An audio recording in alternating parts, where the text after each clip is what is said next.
This episode of The Unstarving Musician is powered by liner notes. Learn from the hundreds of musicians and industry professionals I've spoken with for The Unstarving Musician on topics such as marketing, songwriting, touring, sync licensing, and much more. Sign up for liner notes at unstarvingmusician.com. It's an email newsletter from yours truly in which I share some of the best knowledge gems garnered from the many conversations featured on The Unstarving Musician.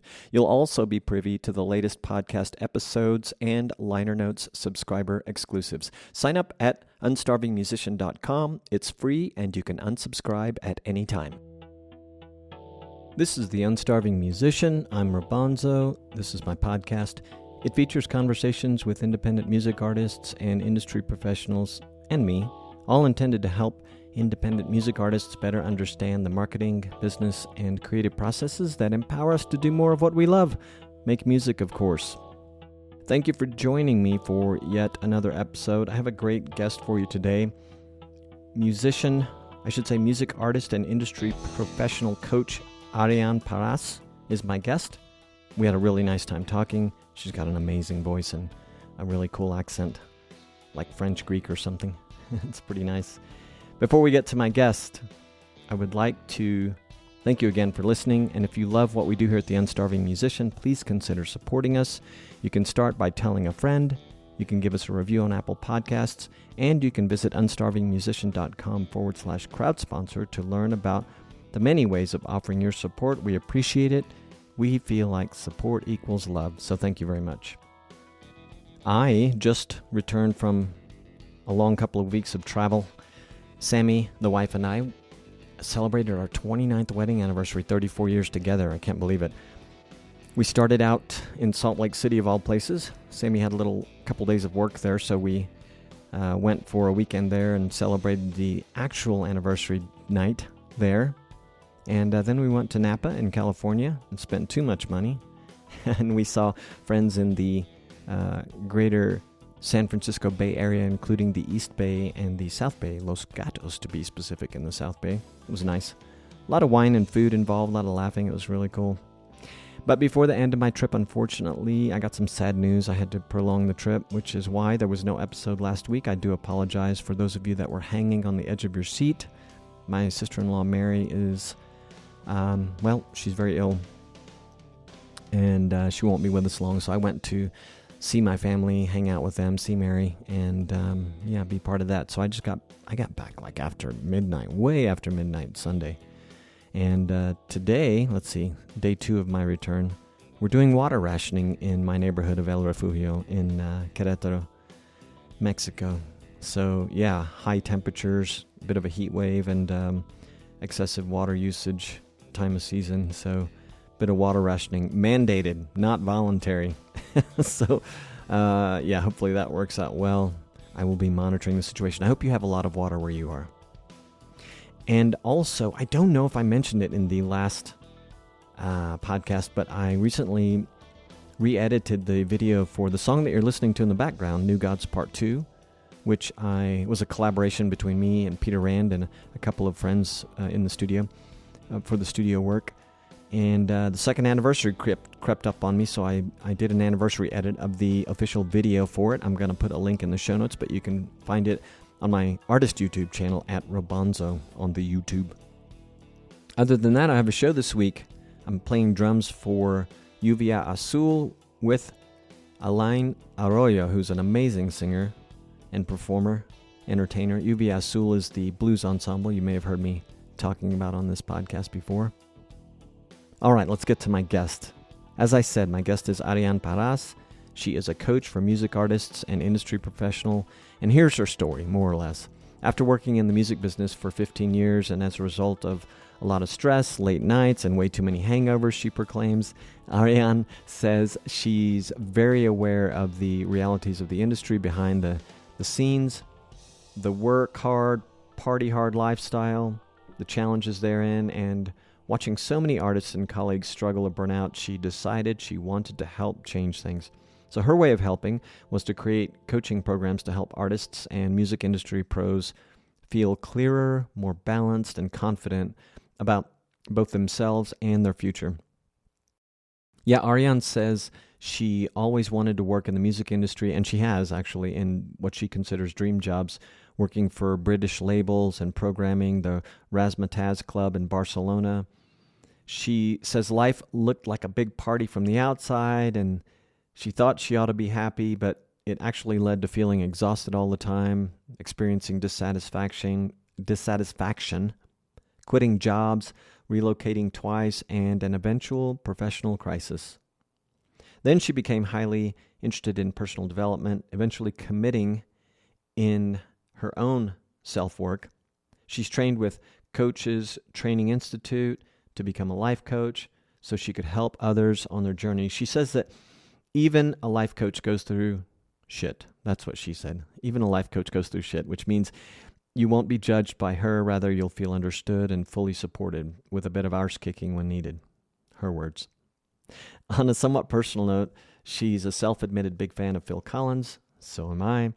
We talk about this, as well as finding joy, confidence, happiness, burnout, dream jobs, mind, body, and soul frameworks, and more.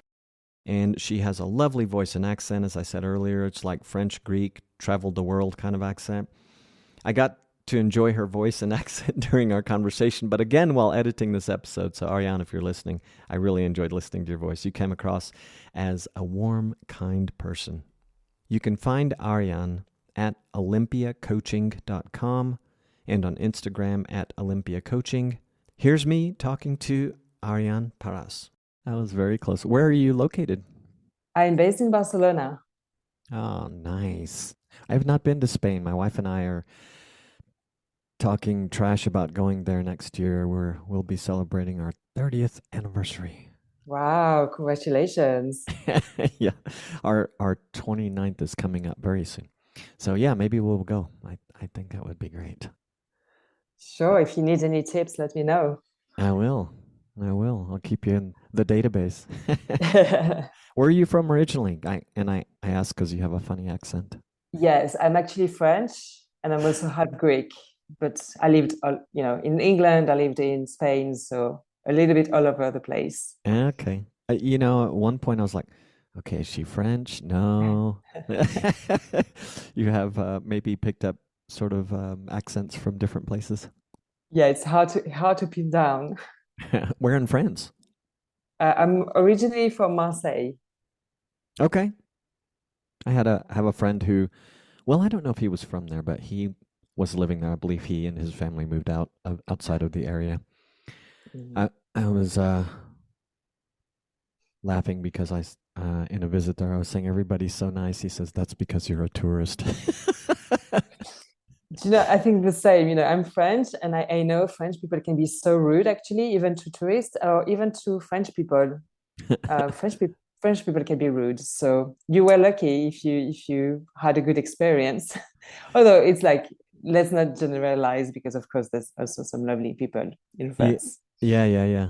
I was, when I was first looking at having you on the show, I was remembering today as I was doing a little homework for our conversation that I like your website, and then I was like, uh, except it's got a lot of misspellings on it, and then it's like, oh yeah, she's from the UK. Ha ha ha. Okay.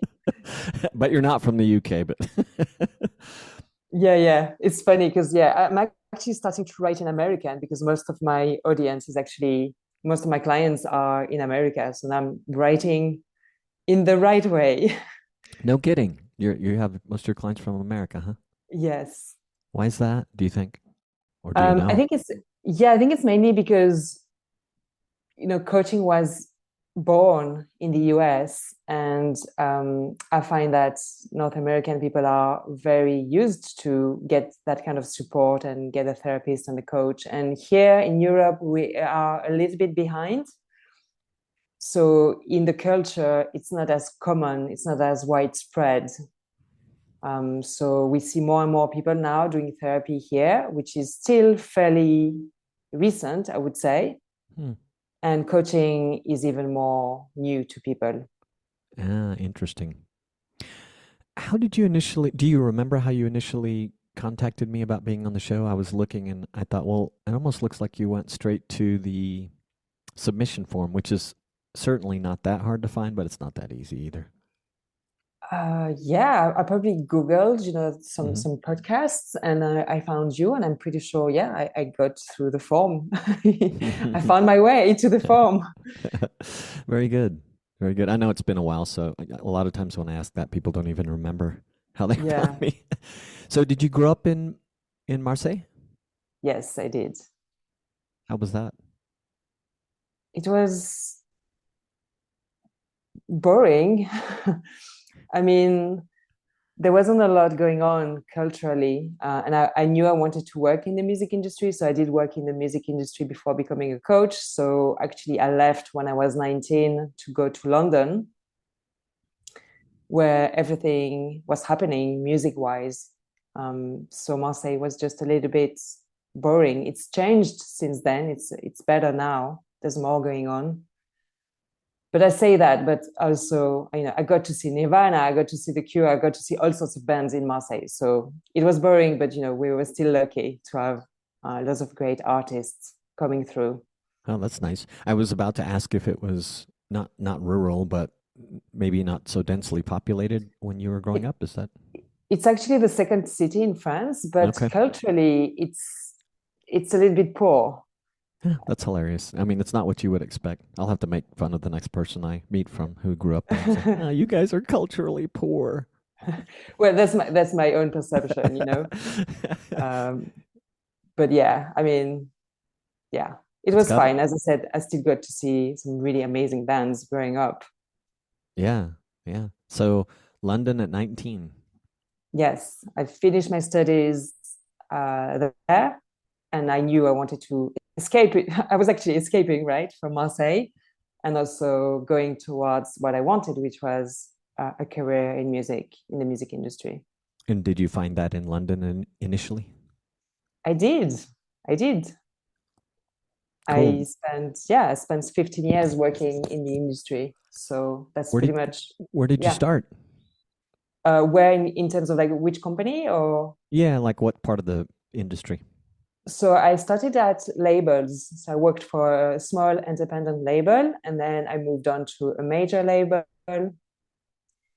And then I moved on when I moved to Spain. Then I moved on to work for a venue as a booker, so booking artists for that venue. Was it your interest in wanting to somehow be closer to the music and artists that drew you in, or were there other things as well? So what do you mean? Into the music industry and the whole label scene in the beginning. That's because yeah, it came from this deep love for music. Music, I think, as with all of us, is such an important part of our lives. And I was really, really passionate about it. And I wanted to, yeah, working in the industry to be close to it and to work alongside artists and this kind of world that is so attractive. Hmm. And did you begin clocking your approximate 8,000 hours of clubbing in London, or? Yes, like it's not even a joke. I basically went clubbing regularly from the age of 15 up until the age of about 40. My goodness. So, and that means like pretty much every weekend. And And how did you approximate that? Just sort of like, well, I know I spent this much time there every weekend. Let's see, how old am I? And yeah, I literally made the calculation. that's You funny. spend all night in the club and you go out at least once a week or sometimes twice. And having said that, I was never a party girl. It was always, always for the music, always. But your bio says you had countless hangovers. It is true because, you know, when I worked, especially when I worked for that venue in Barcelona, and you get the free drinks because you're backstage and it's very hard to say no. So Hmm. the last few years I wasn't drinking actually, but in my youth, even though I wasn't a party girl and I was a saint compared to everyone else, I still did abuse a little bit, Sure. abuse that side of things for sure. Um, I'm sure I and would have you been know, a you mess in that environment. yeah, and you learn and you have countless hangovers and And you say to yourself never again a million times, and then it comes to a point where it's okay, now I'm finally learning my lessons. And when exactly did your fandom of Phil Collins begin? Do you know, I can't even remember because I think it was always within me. I'm a child of the 80s. I grew up in the 80s, and that's probably when it started. It was always this unconditional love towards Phil Collins, even though he's not considered cool, or I think he's completely underrated. And my love for Phil Collins is undying, and it will never go away. Badge of honor, wear it on your sleeve. I love it. No, man, he was cool in his moment. He got a little overexposed. He was a hardworking guy, and speaking of underrated, I had an opportunity to see him actually play drums for another artist. He wasn't even in the front, and he was already known as a great drummer at that time. But when I saw him playing all night, I was really taken aback at how good he actually was. It was a surprise. I don't know why, but it was. It was. I think you mentioned it, and I certainly read it. You spent about 15 years in the music industry, and of course, when I was thinking about speaking with you today, I was thinking, well, why just a, I guess, kind of typical question: why would anyone want to hire you to coach them through the art of navigating the music business and having fun and success? But you did have 15 years in the music business, and I love, by the way, something you have on your website. I guess we can call it a quote, where you said, "Hey, listen, I wish I was an artist, but nope, I can't play for shit, and I'm left brain," meaning helping artists set clear goals and have more structure and confidence are my superpower. For listeners, can you talk a little more about the years that you spent in music? You already mentioned some of it, and just how it lends itself to you being able to help artists do what they want to do and have a little more fun and success doing it. Yes, because I understand this world because of my experience, and I know what it takes, right? Like to have a career in music, it's you have to be perseverant, you have to really overcome all sorts of things because it's not an easy career to navigate. And I would say, like, beyond my actual music industry experience, it's really my training and my experience as a coach that really qualifies me to do this.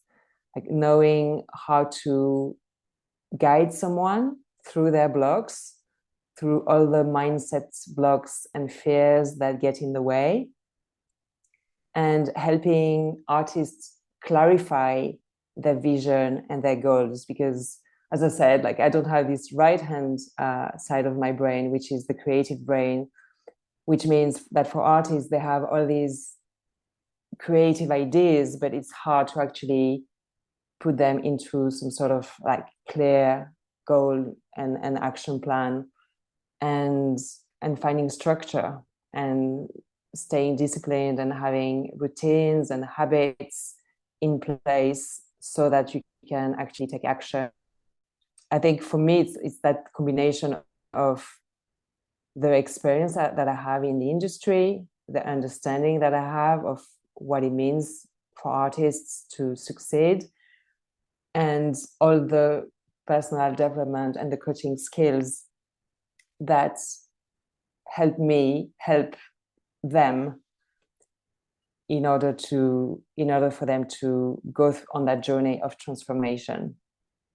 Can you talk a little more specifically about the things that you saw or experienced, maybe among artists, um, maybe even indirectly about artists, that made you think that people needed help? I mean, obviously, if you hang around musicians enough, you can you can see that many of us need help. But what specifically did you see during that time in the business, being around artists and working with them, made you think this was something you wanted to do and something you're qualified to do and something that people actually really want? So we all need help, as you know. Like we can all do with support and guidance. We go a lot further with that kind of help. And what I saw is, I met a lot of headline artists. So I was working for this club. I booked a lot of famous DJs and so on. And what I saw is that a lot of them can have can reach a high level of success, but still not be happy and not have a balanced life. And insecurities don't go away just because you have success. And to me, the whole point is to have a career that is fulfilling, that is meaningful, and that at the end of the day, it's never actually about the success. It's about what you believe the success will give you and how it's going to make you feel. So for me, my deep desire is to help artists find joy in the process alongside on the journey itself, and become who they're really meant to be, and really, if you don't, as I said, if you don't do that kind of inner work and work on your confidence and on clearing the things that are in the way of you making your best art, and if you don't work on overcoming the fear of failure and perfectionism and things like that, success is not going to change that. And I've seen also on the industry side, on the music executive, people who work in the music industry side, I've also seen the same, a lot of burnout, a lot of people not being very happy, even though they do, or we're doing jobs that were dream jobs, I guess, for all of us, which doesn't mean people are happy necessarily. Does that make sense? Yeah, totally. Are those? I'm just trying to generalize, and but are those jobs, the industry jobs, are they kind of like just another corporate gig that happens to be in entertainment, or is there something other than maybe a lot of parties that makes them No, there particularly is. unique? Oh yeah, no, there's all sorts of jobs. It's a huge industry, as you can imagine. So there's definitely the corporate jobs, especially for the bigger companies. Then if you work for a smaller company, a smaller agency, if you work in live music, there's going to be a lot of events, definitely, and a lot of more partying, which doesn't mean that it's not a hard job also, right? I think a lot of people in the industry, they work really hard and they party hard as well. Sure. Even if it's at home after work sometimes. Wow. What is the mix, the ratio of musicians to industry professionals that you work with? It varies, but I think it's pretty much 75% artists and 25% music professionals. I'm sure you're not, maybe you are somewhat unique in this regard, but and I don't talk to coaches every day or anything, but certainly talk to a few. And I think this is the first time that I have, I mean, it's on your website too, that I've spoken with someone who openly, at least, works with industry professionals as well. Yes, yes. Do you, I this work. is like Yeah. I'm sorry, go ahead. No, no. I said, yeah. I work with both. I don't. My deep desire is to just help people deep down. I want to Yeah, help people, and I want to help people from this industry that I love so much, because I can't imagine my life without music, and I'm so deeply grateful and appreciative of all the artists out there who use their gifts to create this amazing music, who makes me so happy. And I'm so grateful to all the people in the industry that make all of this possible, that makes possible for us to go to shows, listen to music, discover new artists, and so on. that's funny. I think well, not funny, haha, but um, sometimes depending on your vantage point, we don't really think of the industry people as people. You know what I mean? They're like, oh, those guys. I tell But you that they're real people with a heart and with the blood in their veins, and they work really hard. They sure. work really hard. Mm. Yeah, yeah. And I've had a few on here, and it's always fun to talk with them. It's kind of an interesting endeavor on my part, or sometimes difficult to think like, how can I talk to them in a way that uh, maybe not only their direct peers, but also independent musicians can benefit from the conversation.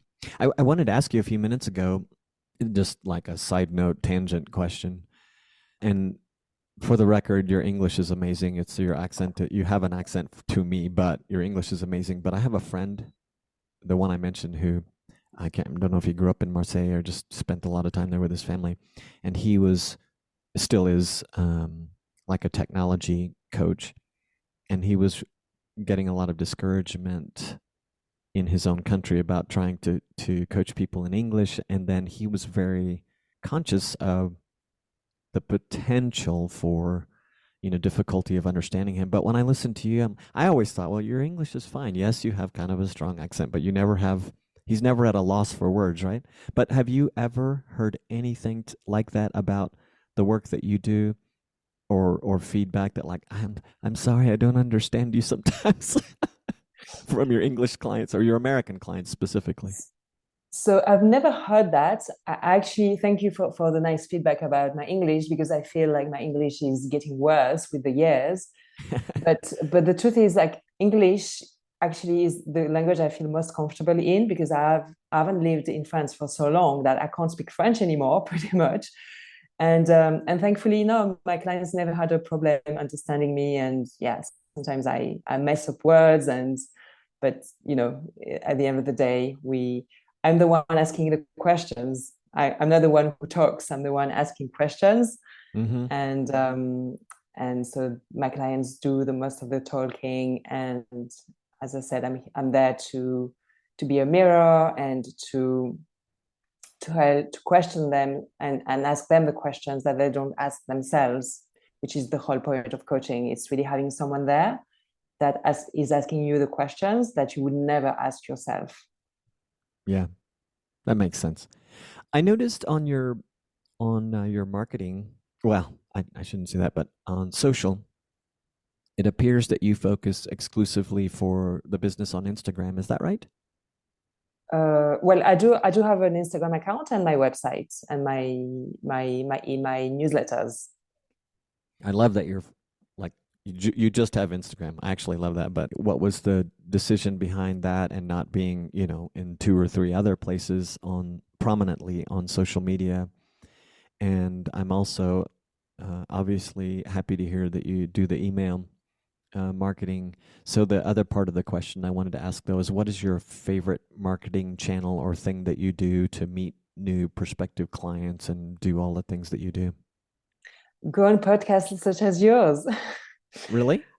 I like having conversations. Yes, like for me, it's just an opportunity as well to offer value to your audience, and to share some things that will be helpful. And then I like, yeah, to have the opportunity as well, that to reach more people that way. And then the reason why I don't have a lot of social media is, first of all, bandwidth, and I'd rather focus my efforts on just one platform. And also, I do have a love-hate relationship with the social media that I think a lot of us have, and actually I attract a lot of clients just by resonance, who are also pretty introverted and who are not very present on social media. And it's also something that I help them through, like reframing, self-promotion, and finding ways to be more at ease, and find ways to be on social media in a way that is authentic to them. But that's mainly the reason. And the podcasting thing is actually a big part of the I don't mean to sound so surprised, but is it really one of the bigger parts of the strategy for putting yourself out there and meeting Yes, prospective clients? it is, but the strategy is always evolving, because I'm also on the journey, on that same journey myself, as an entrepreneur, as a business owner. Mm-hmm. I've never had a business before doing this coaching business. So I'm also continuing to learn and to break through my own blocks, to put myself out there in a bigger way. And I will be adding strategies for sure, and that's my goal as well. But just so you know, for example, I'm saying podcasts now, and I've only started to appear on podcasts. I think it's been 2 years now. I'm not sure, but I was terrified of appearing on podcasts before. I was absolutely terrified because I really felt I couldn't express myself clearly, and I was very scared that the host would think I was rubbish. So I'm myself. I am stretching my comfort zone, and I want to appear on summits. I want to do all sorts of other things as well that bring up some fear, but that I want to do in order to reach more people and expand. Well, that's nice to hear you admit all those things. I'm sure many people listening to this will relate, and as do I. It's kind of funny. I think I have, yeah, very close to 270 published episodes just for this podcast, and I had done a couple of other ones, which I'm not doing anymore. But only very recently did I decide, okay, I need to be more serious about making appearances on other podcasts, and with some confidence, actually reached out to some and landed some interviews. But all that time before, I was like you said, like, what do I have to offer? And maybe they'll think I'm rubbish or whatever. I wasn't worried about. I mean, like, I can certainly talk a bit, but yeah, you just, I guess we get stuck in this comparing ourselves, whether it's as a musician or someone who's trying to get some points across, or a podcaster or whatever. Yes. And congratulations, by the way, for 270 episodes. That's huge. And I know it takes a lot of work. And yeah, for anyone listening, that just goes to show that you get to get out of your comfort zone. You get to take actions that can feel a little bit uncomfortable, and continue growing and stretching yourself. Like, you get to do those things even though there is some fear and some doubt. So you get to work on those fears and those doubts and stretch yourself. And this is why having accountability, having someone alongside you that can help you take those steps to put yourself out there more in a bigger way is really helpful. Because as an independent musician, you are also an entrepreneur, and you need to grow your network. You need to reach out to people you want to collaborate with or be represented by. And all these things can come up, right? Like feeling like you're not good enough, and all that kind of stuff. Yeah, and thank you for the congratulatory note. And yes, I am. For all podcasters, it's it's a lot of work, and some of us inflict more pain on ourselves than others. But let's wrap up with you giving like a 30,000-foot overview of the program or programs that you offer, and I'll let you choose if you want to kind of differentiate between the two spaces, one being with the music artist and one being with the industry professionals. But just so people can kind of get a feel for what it is that you're offering, and kind of, I guess, mechanically how it works. Yeah. So my programs are, right now I have one-on-one programs. I may add a group coaching program later this year. And so all of my coaching is entirely bespoke, depending on each client's needs. So my program for artists is mainly for artists, independent artists who find themselves stuck and unclear and lacking confidence or direction, and they want to get to the next level. So I help them, boost their confidence, find clarity, find structure, and take action with that support and that guidance so that I can create that momentum. And I've had clients achieve amazing things like collaborating with world-class producers and getting signed by managers. And for my music industry people, it's mainly career coaching. So typically they come to me because they feel unfulfilled or frustrated with where they are in their careers and they're not sure what to do next. And I help them find that direction and either get their career to the next level or find, maybe some of them I've had clients set up on their own. So I've had clients set up their own management company or their own PR agency. So yeah, this is what I do. As I said, it's completely bespoke, and really I based all of my coaching on a process which is non-linear, which is very holistic, and I call this my mind, body, and soul framework. And the mind is all about shifting the mindsets, overcoming the beliefs that don't serve you, stepping into your confidence, getting clear on your vision. And then the body is the more tangible stuff of creating structure so you can stay focused and motivated and have routines that support you. And then being able to have those clear goals and action plan, and actually taking the action, right? Like taking the action, being accountable.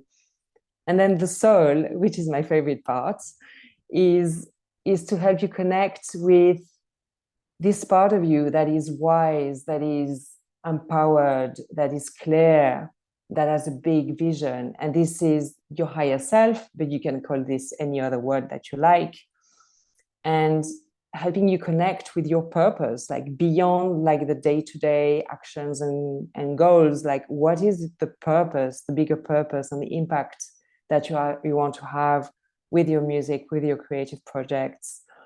And it's also about connecting deep within yourself to process emotions, to, you know, connect again, like as I said, with your higher self, but also becoming beyond that. It's all about, if I had to sum up everything, and I know it sounds very, I guess, hard to grasp, but the biggest result that I help my clients get is to help them become more of their true self. This is what clients tell me all the time. They get out of their own way and they become more of their true self, which is being able to reach more of your own potential. And that gives me the biggest joy when I hear that, when I hear them say, I'm more of myself, more of who I know I can be.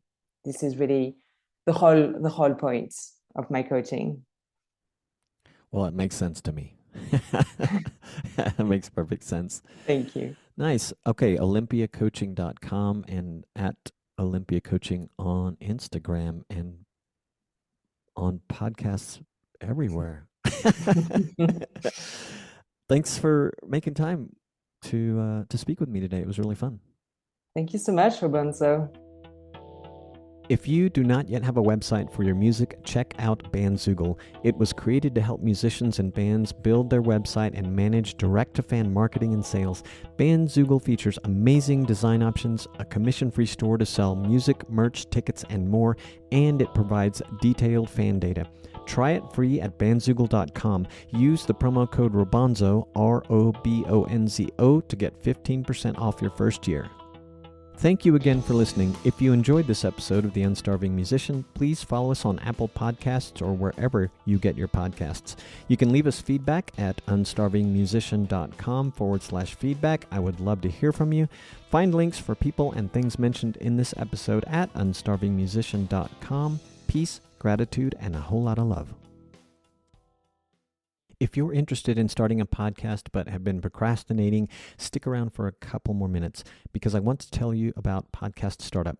It's a program I started working on months ago but didn't quite finish. Well, I'm putting the finishing touches on it as I record this for you. If you feel you need a little help getting your podcast started, Podcast Startup is for you.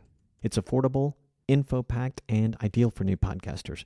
With Podcast Startup, you'll get an amazing step-by-step guide for getting started, lots of practical tips, and direct access to me for the unexpected, the deep questions, the I need a little more help kind of stuff related to podcasting. Look, I've published, recorded, and worked on over 275 podcast episodes. I'm constantly studying to improve my own game, and I want to start helping others start and sustain their own podcasts. Did you know that most podcasts don't make it past their first few episodes? That's right. They start, they stall, and then they die. Sustaining a podcast ain't easy. It's commitment. Poor planning and poor expectations are a recipe for a fast burnout and fade out for podcasters. This is exactly the kind of thing Podcast Startup was designed to help with. If you're intrigued, if you want to start a podcast the right way, go to unstarvingmusician.com/podcast startup to sign up for the beta launch. Wait, what? Beta launch? Yep. This is all new, and for a limited time, you can get a screaming deal on Podcast Startup. It'll always be well worth the price of admission, but the screaming deal is only available for a limited time. Go to unstarvingmusician.com/podcast startup to learn more. Start your podcast the right way with Podcast Startup by me and the Unstarving Musician. All right, one more time. Peace, gratitude, and a whole lot of love.